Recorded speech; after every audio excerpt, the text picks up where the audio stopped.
ابتدعوها، یہ یہیں سے لفظ بدعت ہے۔ بدعت وہ شے ہے جو آپ خود ایجاد کر دیں، نہ اللہ نے حکم دیا ہے نہ اللہ کے رسول کا وہ طریقہ ہے، آپ نے اس کو ایجاد کر لیا۔ اچھا، ہوتی ہے بدعت ہمیشہ ہمیشہ ہمیشہ نیکی کے جذبے کے تحت۔ یہ بدی کا جذبہ تو نہیں تھا نا، نفس کشی کرنا۔ نفس تو آرام چاہتا ہے، آپ اپنے گھروں میں رہیں، نرم بستروں پہ سوئیں، چارپائیوں پہ سوئیں، بیوی موجود ہو، سب کچھ ہو، کھانا پینا ہو، نفس تو یہ چاہتا ہے۔ آپ نے نفس کشی کی، اسے کچل دیا، اس کو اس کا جو جائز حق ہے وہ بھی نہیں دیا، نفس کشی جو کی ہے، تو یہ کسی برے جذبے کے تحت تو نہیں ہو سکتا، یہ نیکی کا جذبہ ہے۔ یہ نیکی کا جذبہ جو غیر متوازن ہو گیا ہے۔ جیسے آپ کیا کہتے ہیں، ٹیومر کیا ہوتا ہے، کینسر کیا ہوتا ہے؟ کسی ایک جسم کے حصے کے ٹیشو جو ہے اس کے سیل بڑھنے شروع ہو جاتے ہیں آؤٹ آف پروپورشن، حالانکہ گروتھ تو ہر وقت ہے، میری کھال پر، آپ کی کھال پر مسلسل پرانے سیل مر رہے ہیں جو اتر جاتے ہیں، جب آپ یوں کرتے ہیں، نہاتے ہیں، ہوتے تو پرانے سیل جو ہیں وہ میل کی شکل میں اتر جاتے ہیں اور نئے سیل ان کی جگہ لے لیتے ہیں، لیکن توازن کے ساتھ۔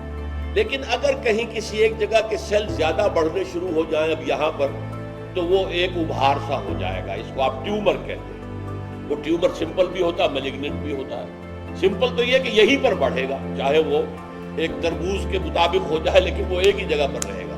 اور میلیگننٹ وہ ہے جو یہاں سے پھر اس کی جڑیں جاتی ہیں، اور وہی سیل جو ہے وہ خون کے ذریعے سے کہیں جا کر جگر میں بیٹھ گئے، کہیں کڈنی میں بیٹھ گئے، کہیں دماغ میں پہنچ گئے، اب یہ کینسر جسم میں پھیل گیا۔ اب ظاہر بات ہے کوئی علاج نہیں ہو سکتا۔ سمپل اگر ہے ٹیومر تو اسے تو آپ کاٹ دیں گے تو بات ختم ہو جائے گی، لیکن اگر یہ ہو گیا ہے کینسرس میلیگننٹ، اس کا بڑا مشکل علاج ہے، وہ ایک دوسری بات ہے۔ تو اصل میں out of proportion growth of your body is abnormal, اسی طرح out of proportion growth of نیکی از ایب نارمل، وہ بھی آپ کو غلط راستے پر ڈالتی ہے، ترک دنیا۔ اور اس ترک دنیا کا سارا فائدہ پہنچتا ہے شیطان کو، وہ خوش ہوتا ہے، مست رکھو ذکر و فکر صبح گاہی میں ہی سے، پختہ تر کر دو مزاج خانقاہی میں ہی سے۔ یہ دنیا میں آ کے مجھے چیلنج ہی نہ کرے، میرے ایجنٹوں سے لڑائی نہ کرے، میرے نظام کو ختم کرنے کی کوشش نہ کرے، یہ جو ہے یہ شیطان کی کامیابی ہو گئی۔ تو اس رہبانیت کو روکا ہے اسلام میں، اور فرمایا ہے اسلام کی رہبانیت جہاد فی سبیل اللہ ہے۔ جو تکلیفیں تم اپنے نفس کو دے رہے ہو غار میں بیٹھ کر، اللہ کی راہ میں جہاد کرو عدل کو قائم کرنے کے لیے، وہاں بھی تو بھوک آئے گی کہ نہیں آئے گی، تکلیفیں آئیں گی کہ نہیں آئیں گی، زخم لگیں گے کہ نہیں لگیں گے، ہاتھ کٹے گا کہ نہیں کٹے گا، اور تکلیفیں اور آئیں گی کہ نہیں آئیں گی۔ وہ تکلیفیں آئیں لیکن یہ تکلیفیں پروڈکٹیو ہو جائیں گی، معاشرے کو بہتر کرے گی، باطل کا استحصال کرے گی، حق کا بول بالا کرے گی، یہ ہے پازیٹیو، یہ ہے اصل تصوف محمد رسول اللہ صلی اللہ علیہ وسلم۔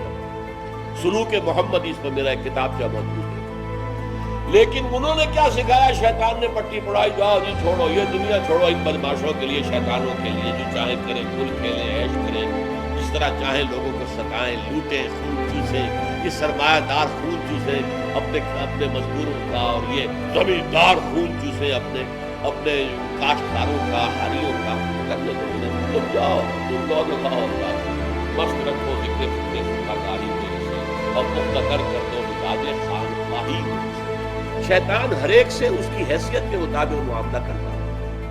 کسی کو کہتا ہے نماز مت پڑھو، کسی کو کہتا ہے پوری رات نماز پڑھو۔ آپ کے حقوق نفس کے، حقوق بیوی کے ختم۔